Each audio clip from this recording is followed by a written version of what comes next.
Live from 42nd Street in New York City, you're watching Pix Morning News. Right now, earlier this month, Governor Patterson made one mother's dream a reality when he signed a bill declaring that reckless drivers who seriously injure pedestrians are going to face harsher penalties. It's known as Elle's Law, and her mother lent her image to help send the message across our area. Joining us now is Elle's mom, Heather Vandenburghe. Thank you so much for coming in this morning. Thank you. This is very important because we just saw a few days ago, Staten Island kids, a lot of them not going to be able to take the bus to school. We're going to have and we're going back to school in general. A lot more kids are going to be out on the streets. Remind everyone what happened to your daughter as she was walking along 82nd. Yes, she was on her way to school. It was her second week of preschool, so it was almost exactly a year ago. She was on her way to school in a crosswalk on a green light, just like we always tell our kids to do.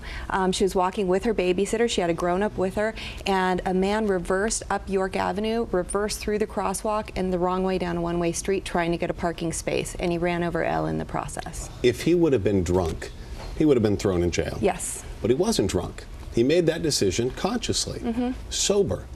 The hell that your daughter has been through, tell us a little bit about it. You know, it was a really tough 8 months for our family, particularly the 4 months she spent in intensive care.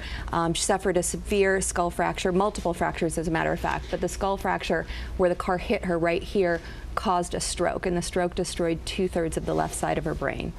She was in a coma. She went through 11 surgeries. She was told by the neurologist, I was told by the neurologist, that she would never walk again, she would never talk again, that we should prepare ourselves for a new life with her.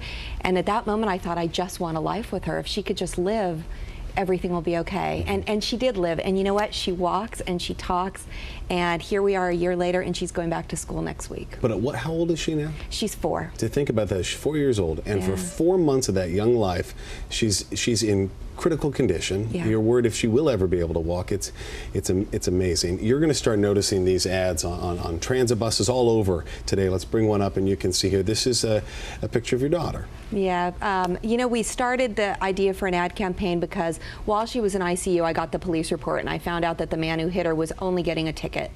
I was outraged. I couldn't believe it was happening, and I started pursuing it through the police, and I was told the law is the law.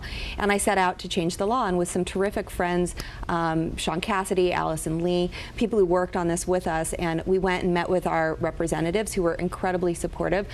We were able to get this law passed, but that was just the beginning, because once you pass the law, you need to make sure people are aware of it. The goal was that we wanted pedestrians to be safer. We wanted drivers to drive more safely around pedestrians in particular, and so we created a PSA campaign with this agency called Chowder.